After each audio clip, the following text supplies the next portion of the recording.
52세 김선희가 카페에서 친구 정옥을 만났습니다.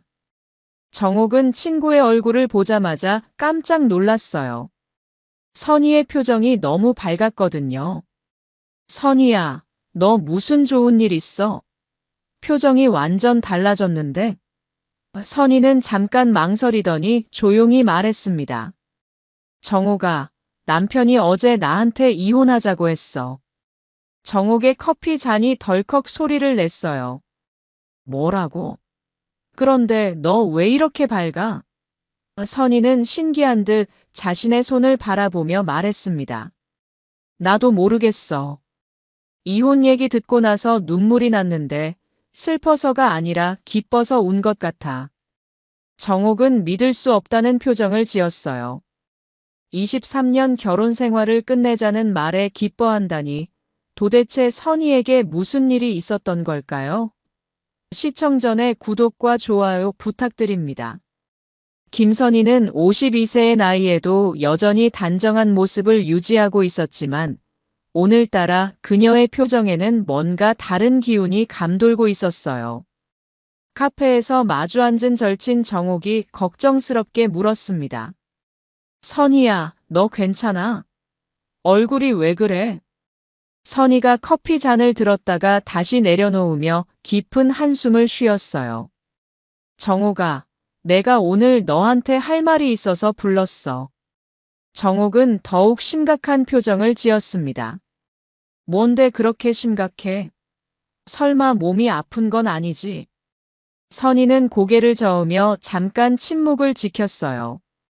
그리고 나서 천천히 입을 열었습니다. 남편이 어제 나한테 이혼하자고 했어. 정옥의 눈이 커졌어요. 뭐라고? 준석 오빠가 왜 갑자기? 선희는 씁쓸한 미소를 지으며 고개를 끄덕였습니다. 갑자기가 아니야. 사실 예상하고 있었어. 너도 알잖아, 우리 집 상황. 정옥은 친구의 지난 세월 결혼 생활을 떠올리며 마음이 아팠어요. 시어머니와의 갈등, 남편의 무관심, 그리고 최근에 발견한 남편의 외도까지. 그런데 선희야, 너 지금 표정이 이상해. 슬퍼 보이지 않아. 정옥의 날카로운 관찰에 선희는 잠깐 당황했어요. 그리고 나서 조용히 말했습니다. 그게 바로 내가 너한테 말하고 싶었던 거야. 나 어제 이혼하자고 했을 때 울었거든. 그런데 슬퍼서가 아니라 기뻐서 울었어. 정옥은 말을 잃었어요. 이해할 수 없다는 표정으로 친구를 바라보았습니다. 선희는 계속해서 자신의 마음을 털어놓았어요. 오랜 시간 동안 견뎌온 모든 게 끝날 수 있다는 생각에 안도감이 밀려왔어. 이상하지. 보통 사람들은 이혼 얘기 들으면 절망하곤 하는데 나는 해방감을 느꼈어. 정옥은 친구의 손을 잡으며 말했어요. 선희야, 그게 이상한 게 아니야. 내가 얼마나 힘들어했는지 내가 제일 잘 알잖아. 선희의 눈에 다시 눈물이 맺혔습니다. 하지만 이번에는 다른 종류의 눈물이었어요. 정옥아, 나 이제 정말 자유로워질 수 있을까? 선희의 목소리에는 그동안 숨겨왔던 간절함이 묻어났습니다. 정옥은 고개를 끄덕이며 확신에 찬 목소리로 대답했어요. 당연하지. 너는 이제 내 인생을 살 수 있어. 선희는 깊게 숨을 들이쉬며 오랜 결혼 생활을 되돌아보기 시작했습니다. 29세였던 그 시절 자신은 아직 젊고 희망으로 가득했어요. 회사 선배의 소개로 만난 박준석과 사랑에 빠져 결혼했던 그 순간부터 지금까지의 모든 일들이 주마등처럼 스쳐 지나갔어요. 그런데 정옥아, 내가 너한테 말하지 않은 게 하나 더 있어. 선희의 목소리가 더욱 낮아졌습니다. 남편이 이혼하자고 한 이유가 바로 그거야. 내가 우연히 발견한 건데 남편이 회사 후배랑 벌써 3년째 바람을 피우고 있었어. 그것도 우리 집 근처 오피스텔에서 동거하다시피 하면서 말이야. 정옥은 충격에 빠져 말을 잇지 못했어요. 3년이나. 어떻게 그걸 알았어? 선희는 쓴웃음을 지으며 대답했습니다. 준석이 요즘 집에 늦게 들어와도 샤워를 또 해. 그리고 향수 냄새가 나는 거야. 내가 사준 향수가 아닌 다른 향수 말이야. 게다가 신용카드 내역을 확인해 보니 매달 같은 오피스텔 관리비가 결제되고 있더라고. 나는 바보가 아니야. 정옥이 화를 내며 말했어요. 그 나쁜 남자가 어떻게 그럴 수 있어? 너한테 미안하다는 말은 했어? 선희는 고개를 저었습니다. 미안하다는 말은 없었어. 오히려 이제 솔직해지자면서 자기도 힘들었다고 하더라고. 그 말을 들으니까 오히려 속이 시원했어. 이제 더 이상 가식적인 부부 생활 안 해도 되니까. 선희는 친구와의 대화를 통해 자신의 과거를 차근차근 되돌아보기 시작했습니다. 처음 만났을 때만 해도 준석은 자상하고 배려심 많은 남자처럼 보였어요. 29살이었던 선희가 당시 31살이었던 준석과 결혼을 앞두고 조심스럽게 물어보았던 때가 생각났습니다. 준석 오빠, 나 결혼 후에도 계속 일할 수 있을까? 준석은 따뜻한 미소를 지으며 대답했어요. 물론이지. 요즘 세상에 여자가 왜 일을 못해? 우리 어머니도 이해하실 거야. 그때만 해도 준석은 자상하고 배려심 많은 남자처럼 보였습니다. 데이트할 때마다 선희의 의견을 물어보고 함께 미래를 계획하는 모습이 든든했어요. 선희도 준석의 이런 모습에 마음을 열었습니다. 선희가 준석과 함께 그의 집을 처음 방문했을 때였습니다. 준석 어머니인 박명자 씨는 처음에는 반가워하는 것 같았지만 대화가 진행될수록 미묘한 견제가 시작됐어요. 선희는 어느 동네에서 자랐니? 저는 서울 외곽에서 자랐어요. 부모님이 작은 식당을 운영하셨거든요. 선희가 솔직하게 대답하자 명자 씨의 표정이 미묘하게 변했습니다. 아, 그렇구나. 우리 준석이는 대학 교수 집안에서 자랐는데. 그 말 속에는 미묘한 계급 의식이 숨어 있었어요. 선희는 그때 뭔가 이상한 기운을 느꼈지만 대수롭지 않게 생각했습니다. 처음 만나는 자리에서 약간의 어색함은 당연하다고 여겼어요. 하지만 준석의 여동생 은미는 더 노골적이었습니다. 언니는 대학 어디 나오셨어요? 선희가 자신의 대학명을 말하자 은미는 아, 거기요? 라며 시큰둥한 반응을 보였습니다. 나는 연세대 나왔거든요. 그 말에는 명백한 우월감이 담겨 있었어요. 선희는 그 순간 앞으로의 시댁 생활이 만만치 않을 거라는 예감이 들었습니다. 준석은 가족들의 이런 반응을 알아채지 못하는 것 같았어요. 아니면 알면서도 모른 척하는 것 같았습니다. 선희가 나중에 그날의 기분을 털어놓자 준석은 대수롭지 않게 말했어요. 우리 가족들이 처음에는 좀 경계하는 편이야. 시간이 지나면 괜찮아질 거야. 하지만 선희의 불안감은 계속 커졌습니다. 특히 명자 씨가 선희의 집안에 대해 계속 캐물는 것이 부담스러웠어요. 부모님은 뭐 하시는 분들이에요? 형제는 몇 명이에요? 집은 어디에 있어요? 질문 하나하나가 마치 신원조회를 하는 것 같았습니다. 결혼 준비 과정에서도 갈등이 시작됐어요. 선희는 소박하고 따뜻한 분위기의 결혼식을 원했지만 명자 씨는 격식을 중요하게 생각했습니다. 결혼식은 호텔에서 해야 해. 우리 집안 체면이 있잖아. 선희가 부담스럽다고 하자 명자 씨는 날카롭게 반박했어요. 결혼식이 부담스럽다니? 그럼 뭘 한다고 그래? 우리 준석이가 첫 결혼인데 대충 할 순 없잖아. 준석은 이때도 어머니 편을 들었습니다. 어머니 말씀이 맞아. 한 번뿐인 결혼식인데 제대로 하자. 선희는 그때부터 자신의 의견이 무시되는 것에 익숙해져야 했습니다. 신혼집도 마찬가지였어요. 선희는 신혼부부만의 공간을 원했지만 명자 씨는 자신의 집 근처에 집을 구하라고 했습니다. 며느리가 시어머니 가까이 살아야 하는 게 당연하잖아. 뭔가 일이 있을 때 바로 도움받을 수 있고. 선희는 그 말이 도움이 아니라 감시라는 걸 직감했어요. 하지만 준석은 어머니의 의견에 동조했습니다. 어머니 말씀이 맞아. 가까이 살면 여러모로 편할 거야. 신혼집은 결국 시어머니 집에서 도보로 10분 거리에 있는 작은 빌라가 됐습니다. 선희는 그 집에서 첫날 밤을 보내며 복잡한 감정에 빠졌어요. 행복해야 할 신혼 첫날이었지만 왠지 모를 답답함이 가슴을 짓눌렀습니다. 준석은 선희의 기분을 알아채지 못하고 내일부터 어머니가 자주 오실 거야. 생활에 필요한 것들 챙겨주시고 음식도 해주실 거야 라며 오히려 기대에 찬 목소리로 말했어요. 선희는 그 말을 듣고 더욱 답답해졌습니다. 이미 첫날부터 자신의 공간이 자신만의 것이 아니라는 걸 깨달았기 때문이었어요. 첫 번째 명절인 추석이 다가왔을 때 선희의 예감은 현실이 되었습니다. 명자 씨가 전화를 걸어와서 추석 준비에 대해 자세히 설명했어요. 우리 집 차례상은 전통 방식으로 해야 해. 새벽 5시부터 와서 준비하고 나물은 시금치, 도라지, 콩나물, 무나물 이렇게 4가지.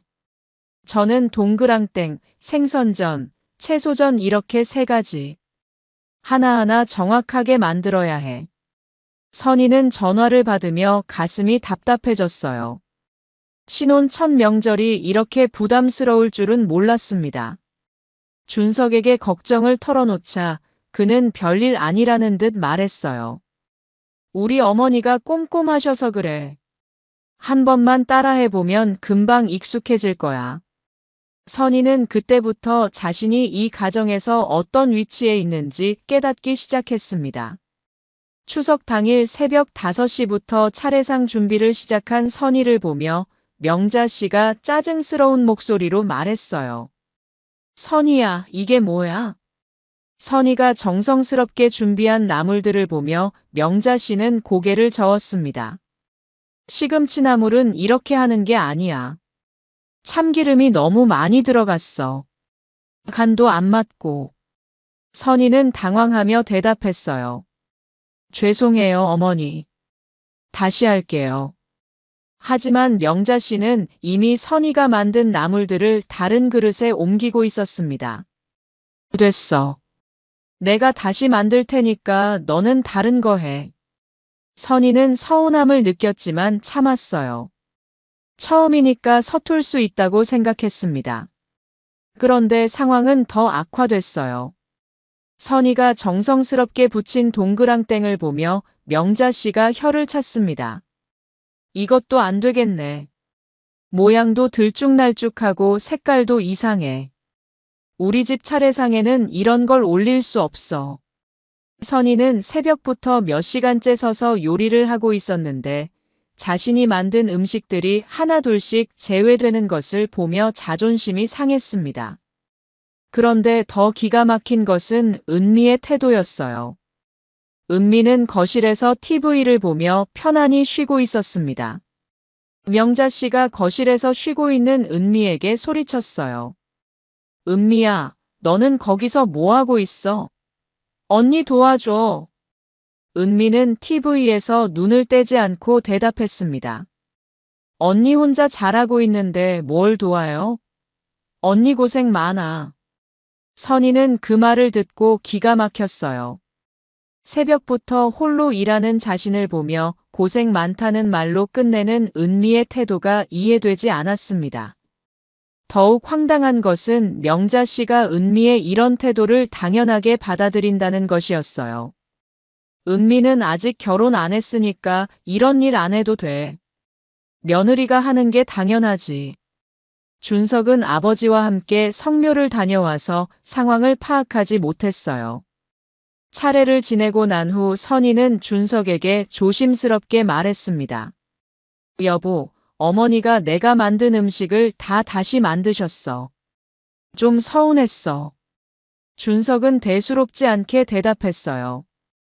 어머니 성격이 원래 그러셔. 완벽주의자시거든. 나도 어려서부터 그렇게 자랐어. 이해해줘. 선희는 남편의 반응에 더 서운함을 느꼈습니다. 자신의 마음을 이해해주기보다는 어머니를 감싸는 모습이 실망스러웠어요. 추석이 끝나고 일상으로 돌아갔지만 명자 씨의 간섭은 더 심해졌습니다. 선희가 친정에 가려고 하면 반드시 전화가 왔어요. 선희야, 또 친정 가려고. 시집 온 여자가 친정을 그렇게 자주 들락거리면 안 돼. 선희는 한 달에 한 번 정도 친정에 가는 것도 눈치를 봐야 했습니다. 어머니 안 계실 때 가려고 했는데요. 명자 씨는 더 큰 목소리로 말했어요. 그게 문제야. 나 없을 때 가려고 하는 게 뭔가 숨기는 게 있나? 선희는 억울했지만 참았습니다. 준석에게 하소연해봐도 소용없다는 걸 알았어요. 준석은 항상 같은 말만 반복했습니다. 어머니가 옛날 분이라 그래. 조금만 참아줘. 결혼 반년 만에 임신 소식을 전했을 때 명자 씨의 첫 반응은 의외로 기뻤어요. 우리 집에 드디어 대를 이을 아이가 생기는구나. 하지만 그 기쁨은 오래가지 않았습니다. 명자 씨는 곧바로 선희의 임신을 자신의 통제하에 두려고 했어요. 임신 중에는 매운 음식 먹으면 안 되고 찬 음식도 안 돼. 내가 매일 와서 음식 해줄 테니까 너는 아무것도 하지 마. 선희는 자신의 몸인데도 자신이 결정할 수 있는 게 아무것도 없다는 것을 깨달았습니다. 명자 씨는 선희의 산부인과 검진에도 따라다녔어요. 의사 선생님, 우리 며느리가 조심해야 할 게 뭐가 있나요? 선희가 의사와 상담하는 것도 옆에서 듣고 있었습니다. 선희는 자신의 프라이버시가 전혀 보장되지 않는다는 것을 느꼈어요. 더 심한 것은 명자 씨가 선희의 친정 어머니와 비교하며 우월감을 드러내는 것이었습니다. 선희 엄마는 시골 사람이라 임신에 대해 아는 게 없을 거야. 내가 다 챙겨줄 테니까 걱정 마. 선희는 그 말을 들으며 친정 어머니가 상처받을까봐 걱정됐어요. 임신 말기에는 더욱 심한 간섭이 시작됐습니다. 명자 씨는 선희가 먹는 음식, 하는 행동, 심지어 잠자는 자세까지 지시했어요. 임신부는 왼쪽으로 누워서 자야 해. 태아에게 좋거든.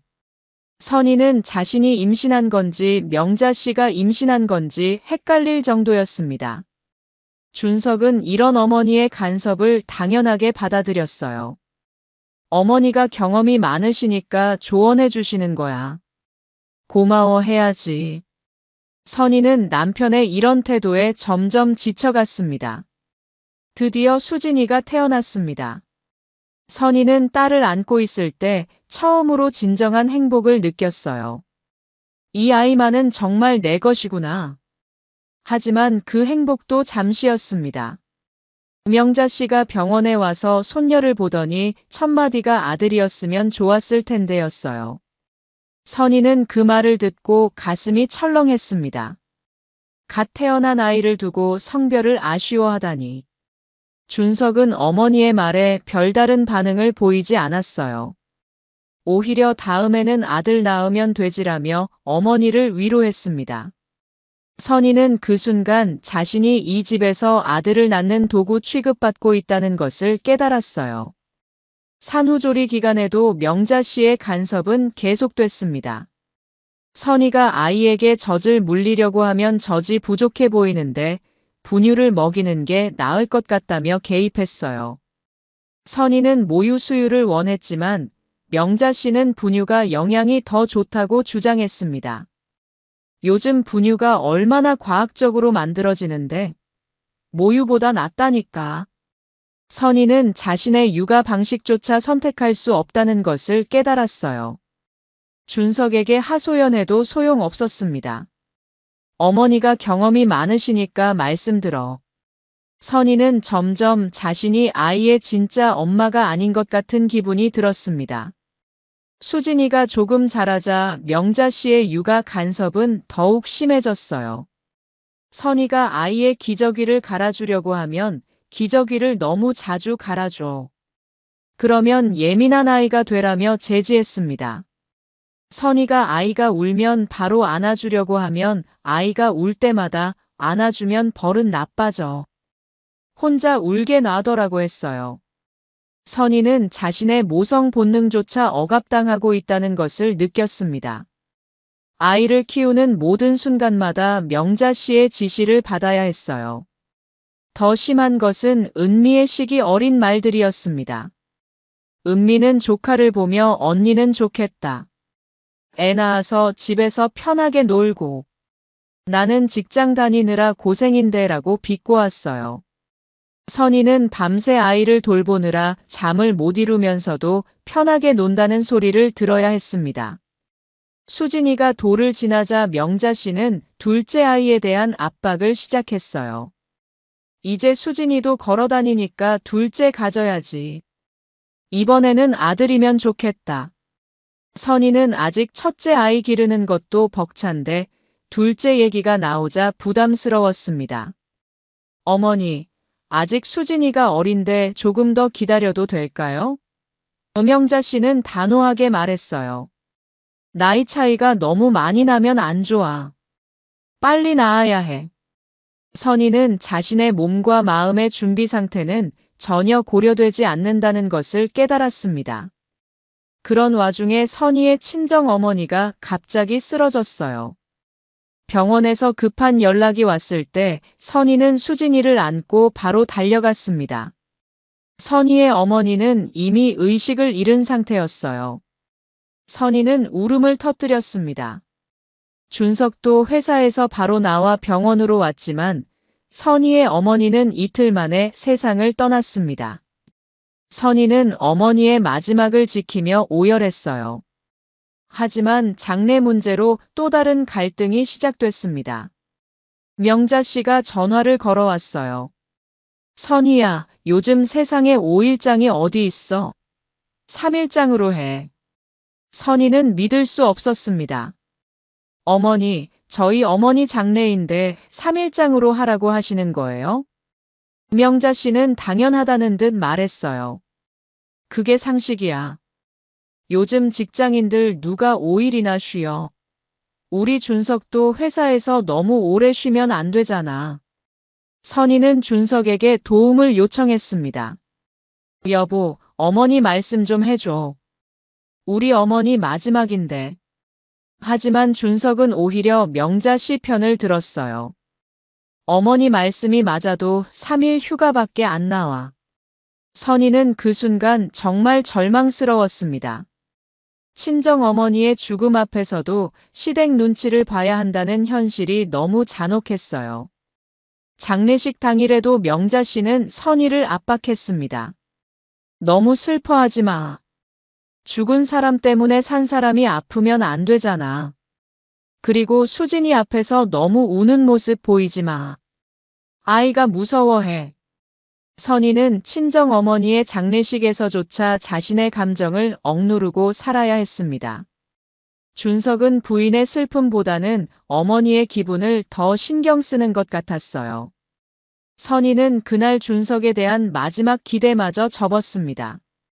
이 사람은 절대 내 편이 되어주지 않을 거야. 선희는 그렇게 생각하며 더 깊은 절망에 빠져들었습니다.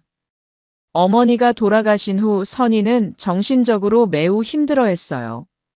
하지만 명자 씨는 선희의 상심을 이해하려 하지 않았습니다.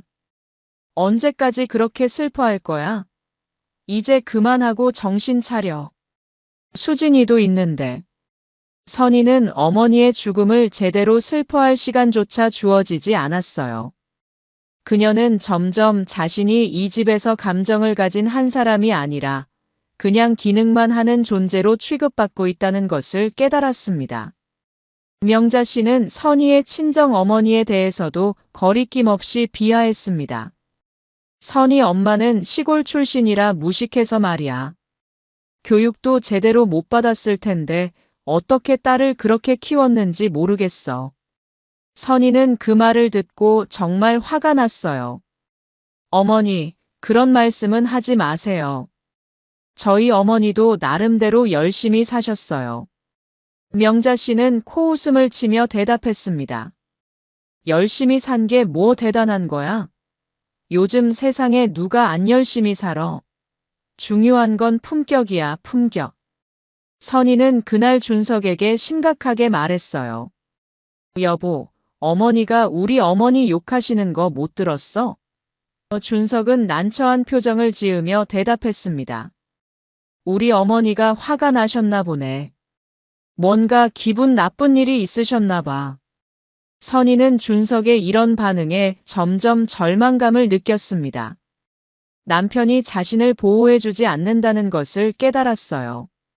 수진이가 초등학교에 입학한 후 선희는 딸을 달래야 하는 일이 많아졌어요. 명자 씨는 손녀에게도 거리낌 없이 상처가 되는 말을 했습니다. 수진이가 성적표를 가져오자 명자 씨가 말했어요. 수진아, 수학을 왜 이렇게 못해? 아버지는 수학을 잘했는데 엄마 닮아서 그런가? 수진이는 그 말을 듣고 풀이 죽었어요. 할머니, 저 열심히 했는데요. 명자 씨는 손녀의 말을 대수롭지 않게 여겼습니다. 열심히 하는 게 중요한 게 아니야. 머리가 좋아야지. 선희는 그 말을 듣고 화가 났어요. 어머니, 아이 앞에서 그런 말씀하지 마세요. 상처받아요. 명자 씨는 오히려 큰 소리로 말했습니다. 상처받기는 뭘 받아? 사실을 말하는 건데. 우리 수진이가 현실을 알아야 더 열심히 하지.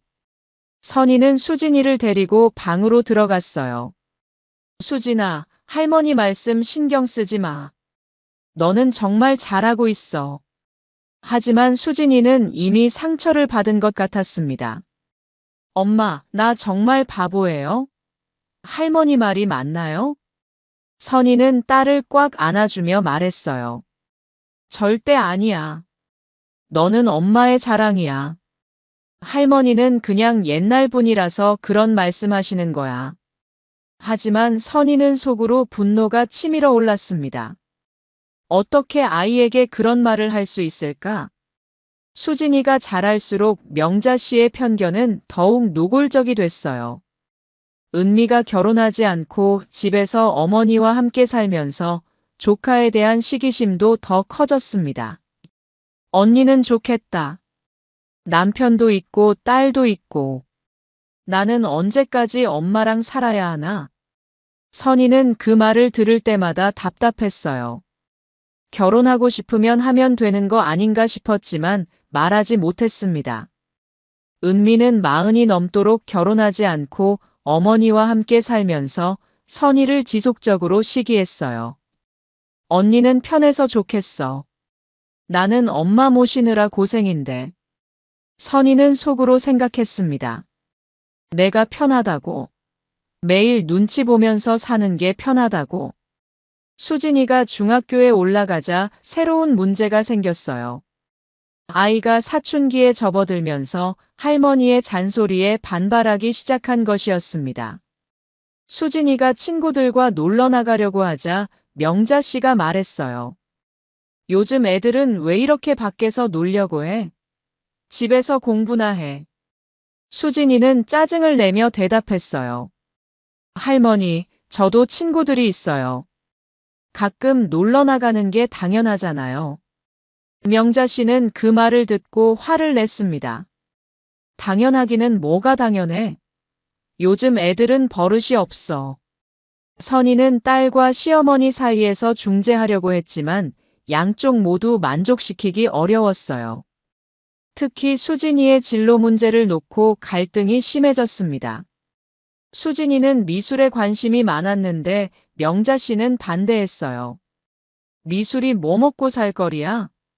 의대 가든지 법대 가든지 해야지. 수진이는 할머니의 말에 상처를 받았습니다. 할머니는 왜 제 꿈을 무시하세요? 꿈이 뭐가 중요해? 현실을 봐야지.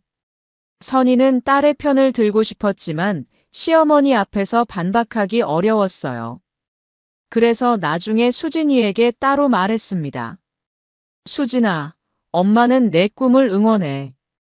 할머니 말씀은 신경 쓰지 마. 하지만 수진이는 이미 할머니의 말에 상처를 받아 자신감을 잃은 상태였어요. 선희는 이런 상황들을 보면서 점점 우울감이 깊어져 갔습니다. 딸까지 시어머니 때문에 상처받는 모습을 보니 더 이상 참을 수가 없었어요. 하지만 준석은 여전히 어머니 편이었습니다. 어머니가 수진이를 위해서 하시는 말씀인데 왜 그렇게 민감하게 반응해? 선희는 남편의 이런 태도에 실망을 넘어서 분노를 느꼈습니다. 준석은 자신의 딸이 상처받는 것도 신경 쓰지 않는 것 같았어요. 오히려 어머니의 기분을 더 중요하게 생각했습니다. 시간이 지날수록 선희의 마음은 점점 무거워졌어요.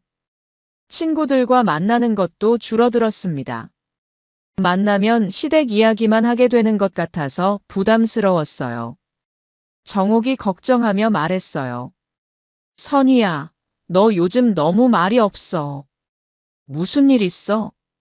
선희는 괜찮다고 말했지만 사실 괜찮지 않았습니다. 잠도 잘 오지 않고 입맛도 없었어요. 어떤 날은 아침에 일어나기조차 힘들었습니다. 모든 것이 의미 없게 느껴졌어요. 여보, 요즘 표정이 안 좋아. 뭔가 스트레스 받는 일 있어? 선희는 준석에게 솔직하게 말해보려고 했어요. 시댁에서 받는 스트레스가 너무 커. 어머니와 은미 때문에 정말 힘들어. 그리고 수진이까지 상처받는 모습을 보니까 더 이상 참을 수가 없어. 하지만 준석의 반응은 예상했던 대로였습니다. 또 그 얘기야? 가족끼리 뭔 큰일이 있다고 그래. 조금만 참아. 어머니도 나이가 있으시니까 성격이 까다로워진 거야. 선희는 더 이상 말하지 않았어요. 말해봐야 소용없다는 걸 알았기 때문입니다. 작년 가을 어느 날 저녁 정옥에게서 급한 전화가 왔어요. 선희는 저녁 설거지를 하고 있었습니다. 왜? 무슨 일 있어? 정옥의 목소리가 떨리고 있었어요. 나 지금 강남역 근처에 있어. 그런데 준석 오빠 봤어. 선희는 별일 아니라고 생각했어요. 준석은 회사 때문에 강남에 가는 일이 종종 있었습니다. 회사 일로 갔나 보네. 그런데 정옥의 다음 말이 선희를 얼어붙게 만들었어요. 아니야, 선희야. 젊은 여자랑 같이 있어. 아주 친밀해 보였어. 손잡고 걸어가면서 웃고 있더라고. 선희는 설거지하던 손을 멈췄습니다. 뭐라고? 정옥은 확실히 봤다고 말했어요. 준석 오빠 맞아. 키도 그렇고 걸음걸이도 그렇고. 여자는 한 25 정도 되어 보였어. 머리가 길고 예쁘더라. 그리고 둘이 정말 연인 같았어. 선희는 머리가 하얘지는 것을 느꼈습니다. 정옥아, 확실해? 혹시 다른 사람 아닐까? 정옥은 며칠을 고민하다가 전화했다고 했어요. 선희야, 내가 너한테 이런 말하기 정말 싫었어. 하지만 모르고 사는 것보다는 낫다고 생각했어. 너는 내 가장 소중한 친구잖아. 선희는 전화를 끊고 나서 한참을 멍하니 서 있었어요. 준석은 평소와 다름없이 거실에서 TV를 보고 있었습니다. 선희는 남편을 바라보며 이상한 감정을 느꼈어요. 화가 나기보다는 역시 그랬구나 하는 생각이 들었습니다. 최근 들어 준석의 행동이 이상했어요. 퇴근 시간이 자주 늦어지고 주말에도 회사 일이라며 나가는 일이 많아졌습니다. 핸드폰도 예전보다 조심스럽게 다뤘어요. 화장실에 갈 때도 핸드폰을 들고 가고 샤워할 때도 핸드폰을 가까이 두었어요. 며칠 후 정옥이 또 전화했습니다. 선희야, 괜찮아? 그 후로 연락이 없어서 걱정했어. 선희는 담담하게 대답했어요. 괜찮아. 그냥 생각을 좀 해보고 있어. 정옥은 미안해하며 말했습니다. 내가 말하지 말았어야 했나?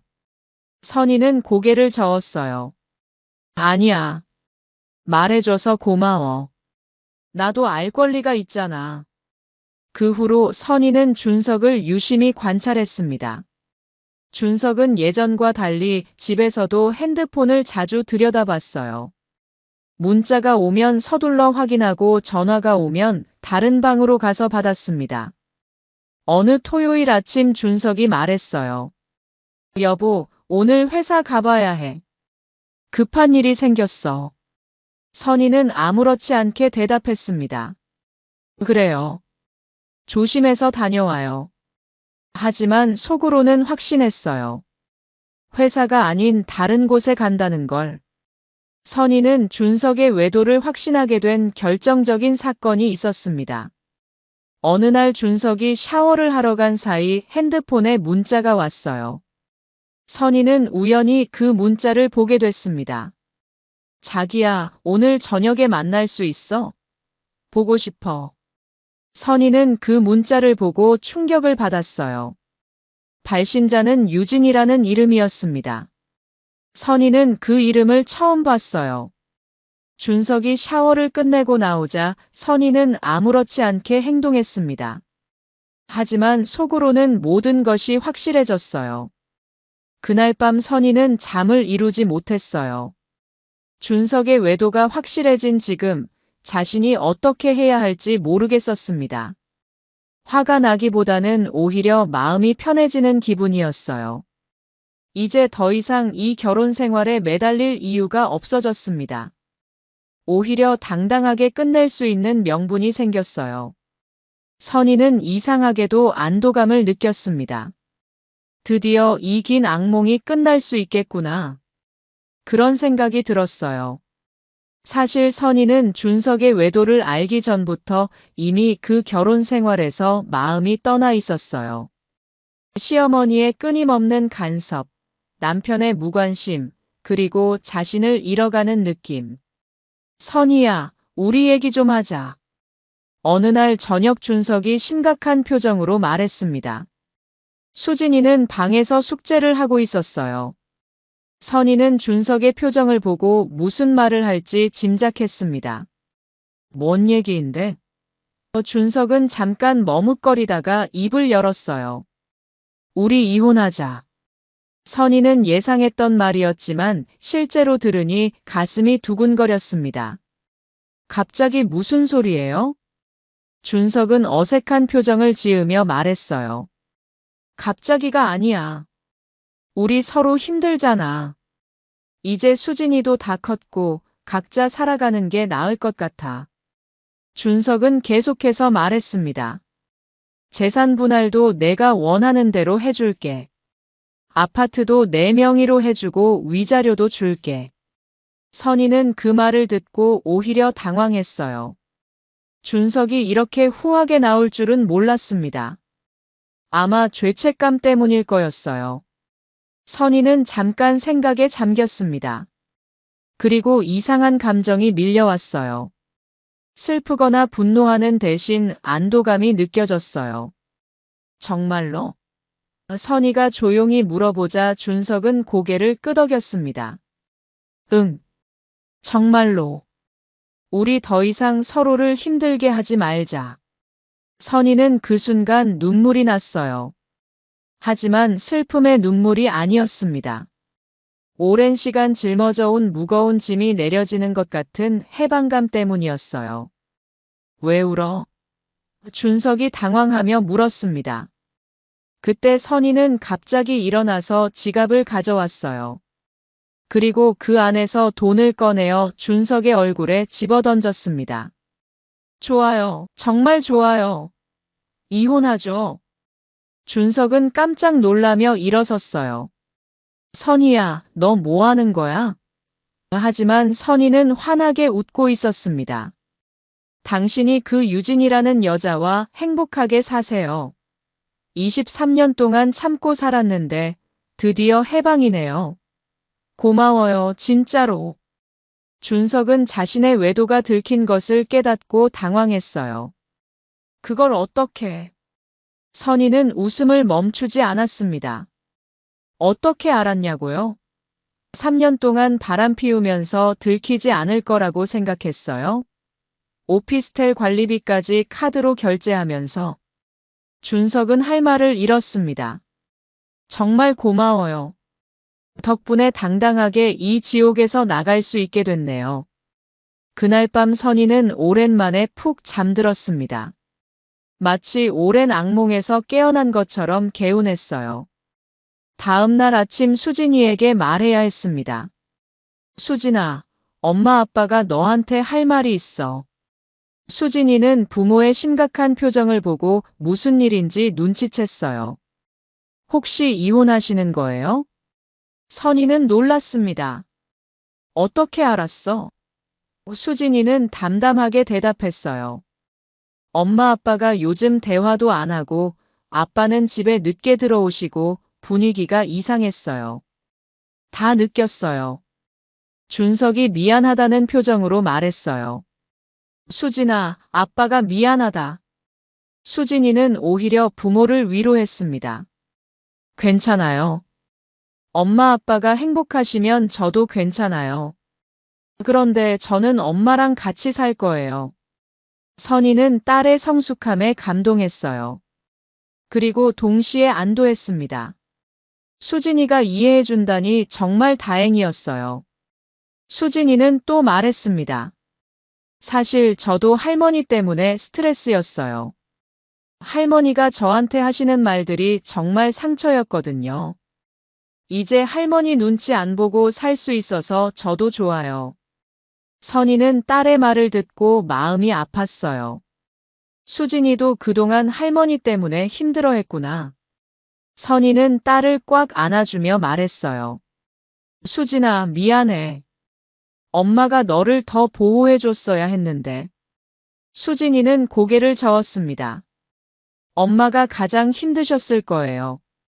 이제 우리 둘이서 행복하게 살아요.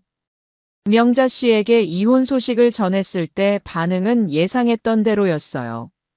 뭐? 이혼? 왜 갑자기? 선희는 간단히 설명했습니다. 어머니, 저희가 서로 맞지 않는 것 같아요. 명자 씨는 화를 냈어요. 맞지 않기는 뭐가 맞지 않아? 오랜 시간을 같이 살았는데 이제 와서 무슨 소리야? 그리고 수진이는 어떻게 할 거야?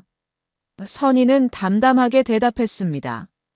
수진이는 저와 함께 살겠다고 했어요. 명자 씨는 더 화를 냈어요.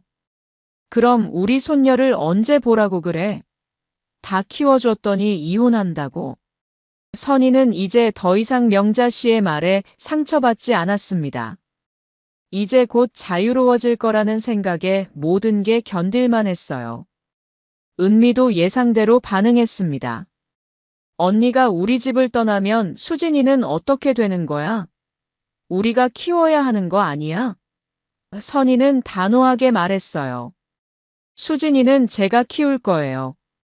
은미는 불만스러운 표정을 지었습니다. 그럼 우리는 뭐가 돼? 수진이를 못 보게 되는 거야? 선희는 더 이상 은미의 말에 신경 쓰지 않았어요. 이제 며칠 후면 이 모든 것과 작별할 수 있다는 생각에 마음이 가벼웠습니다. 준석은 약속대로 재산 분할을 해줬어요. 아파트도 선희 명의로 바꿔주고 위자료도 넉넉하게 줬습니다. 선희는 이제 경제적 걱정 없이 새로운 인생을 시작할 수 있게 됐어요. 준석이 이렇게 후하게 나오는 것은 분명 외도에 대한 죄책감 때문일 거였습니다. 하지만 선희는 그것에 대해 따지지 않았어요. 어차피 끝날 관계였고 이제 더 이상 그 사람과 얽히고 싶지 않았습니다. 이혼 절차를 진행하는 동안 선희는 자신의 변화를 느꼈어요. 거울을 볼 때마다 표정이 밝아진 것을 느낄 수 있었습니다. 오랜 시간 억눌렸던 미소가 다시 돌아왔어요. 수진이도 엄마의 변화를 알아챘습니다. 엄마, 요즘 많이 밝아지셨어요. 예전보다 훨씬 예뻐 보여요. 선희는 딸의 말에 웃음이 났어요. 정말? 엄마가 그래 보여? 수진이는 고개를 끄덕였습니다. 네, 정말 그래 보여요. 이제 할머니 눈치 안 보고 사니까 스트레스가 없어서 그런 것 같아요. 선희는 정말 그런 것 같았어요. 더 이상 시어머니의 잔소리를 들을 필요가 없고 은미의 빈정거림을 참을 필요가 없고 남편의 무관심을 견딜 필요가 없다는 생각에 마음이 한결 가벼웠습니다. 이제 정말 자유로워질 수 있어요. 내가 하고 싶은 걸 할 수 있고 내가 만나고 싶은 사람들을 만날 수 있고 내가 꿈꿨던 일들을 할 수 있어요. 선희는 그런 생각에 가슴이 설렜어요. 엄마, 그동안 정말 고생 많았어요. 이혼 절차를 진행하는 동안 수진이가 선희에게 말했습니다. 이제 엄마만의 인생을 사세요. 선희는 딸의 말에 눈물이 났어요. 하지만 이번에는 행복한 눈물이었습니다. 수진아, 엄마 때문에 마음 아프지 않아? 수진이는 고개를 저었어요. 전혀요. 오히려 엄마가 웃는 모습을 보니까 저도 기뻐요. 요즘 엄마 표정이 정말 밝아졌어요.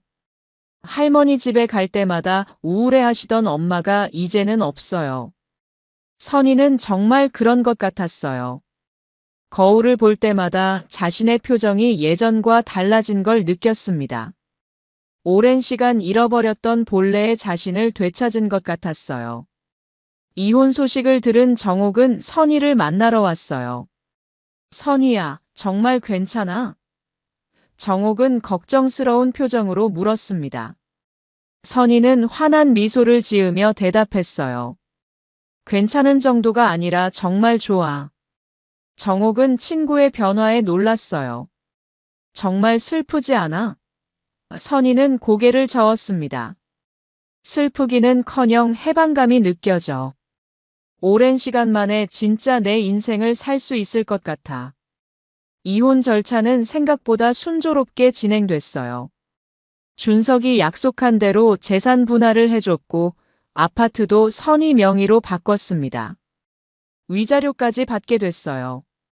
선희는 이제 경제적 걱정 없이 새로운 인생을 시작할 수 있게 됐습니다. 하지만 가장 중요한 것은 돈이 아니라 자유였어요.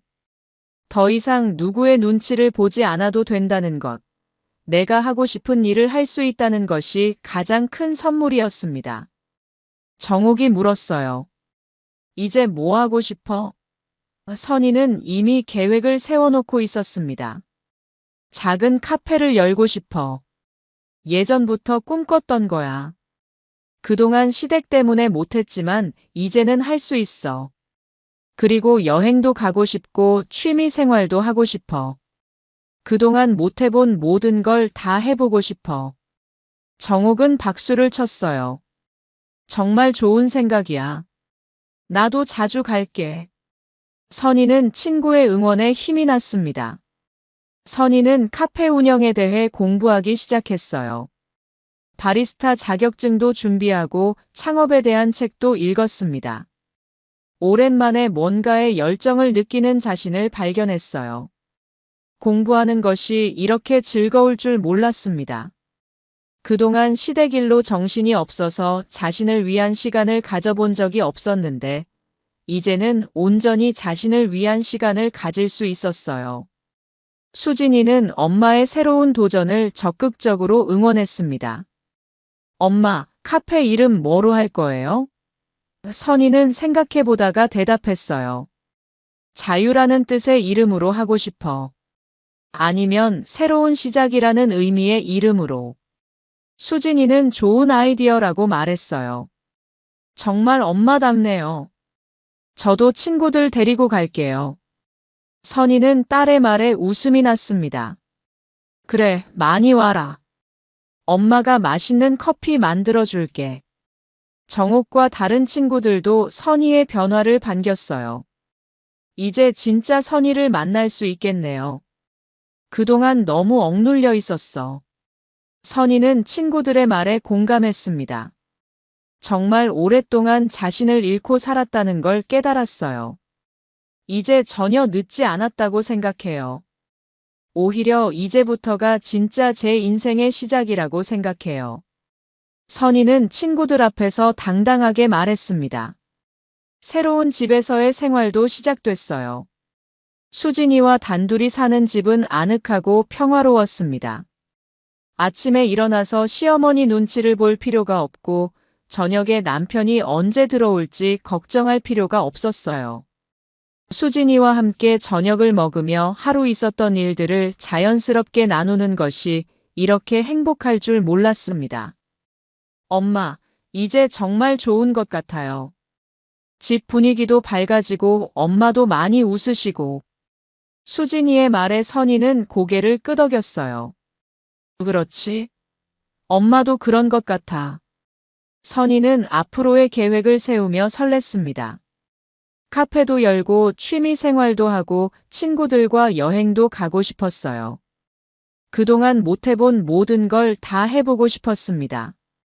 특히 해외여행은 꼭 가보고 싶었어요. 결혼 후 한 번도 가본 적이 없었는데 이제는 수진이와 함께 가볼 수 있을 것 같았습니다. 엄마, 우리 유럽 여행 가요? 수진이의 제안에 선희는 눈이 반짝였어요. 정말 좋은 생각이야. 우리 둘이서 멋진 여행을 해보자. 명자 씨는 여전히 선희를 원망했습니다. 오랜 시간을 키워준 은혜도 모르고. 선희는 자신을 괴롭혔던 모든 것들로부터 자유로워졌어요. 더 이상 다른 사람의 시선을 의식하지 않고 다른 사람의 기준에 맞춰 살지 않아도 됐습니다. 선희는 이제 진짜 자신의 이름으로 살 수 있게 됐습니다. 더 이상 누구의 부인도 누구의 며느리도 아닌 김선희로 살 수 있게 됐어요. 그리고 그것이 가장 큰 선물이었습니다. 앞으로의 인생이 어떻게 될지 모르지만 적어도 자신의 선택으로 살 수 있다는 것만으로도 충분했어요. 선희는 새로운 아침을 맞으며 깊게 숨을 들이쉬었습니다. 이제 정말 내 인생이 시작되는구나. 그런 생각에 가슴이 벅차 올랐어요. 52세의 나이에 시작하는 새로운 인생이었지만 선희에게는 그것이 진짜 인생의 시작이었습니다. 카페 창업 준비를 하면서 선희는 매일 새로운 것을 배웠어요. 커피에 대한 지식뿐만 아니라 사업에 대한 전반적인 이해도 넓혀갔습니다. 엄마가 이렇게 열심히 공부하는 모습 처음 봐요. 수진이가 말했습니다. 정말 멋있어요. 선희는 딸의 말에 뿌듯함을 느꼈어요. 이제 수진이에게 당당한 엄마의 모습을 보여줄 수 있게 됐습니다. 몇 달 후 드디어 선희의 작은 카페가 문을 열었어요. 정옥과 친구들이 첫 손님으로 와줬고 수진이도 친구들을 데리고 왔어요. 선희야, 정말 대단해. 이 모든 걸 혼자 해냈다니. 정옥이 감탄하며 말했습니다. 선희는 환한 미소를 지으며 대답했어요. 혼자가 아니야. 수진이가 있잖아. 그리고 너희 같은 친구들도 있고. 카페는 조용하지만 꾸준히 손님들이 찾아왔어요. 선희의 따뜻한 미소와 정성스럽게 내린 커피 때문이었습니다. 무엇보다 선희 자신이 행복해 보였기 때문에 손님들도 편안함을 느꼈어요. 이제 정말 내 인생을 살고 있는 것 같아요. 선희는 카페에서 커피를 내리며 생각했습니다. 23년간의 결혼 생활이 끝나고 새로운 시작을 한 지 1년이 지났어요. 지금의 선희는 과거의 선희와는 완전히 다른 사람이었습니다. 더 이상 누구의 눈치를 보지 않고 자신의 의지로 살아가는 김선희. 52세에 시작한 새로운 인생이 이렇게 행복할 줄 몰랐어요. 선희는 오늘도 카페에서 새로운 하루를 시작합니다. 자유롭고 행복한 하루를 말이에요. 오늘 이야기 어떠셨나요? 구독과 좋아요는 잊지 마시고 소중한 댓글 하나가 정말 큰 힘이 됩니다. 시청해주셔서 진심으로 감사드립니다.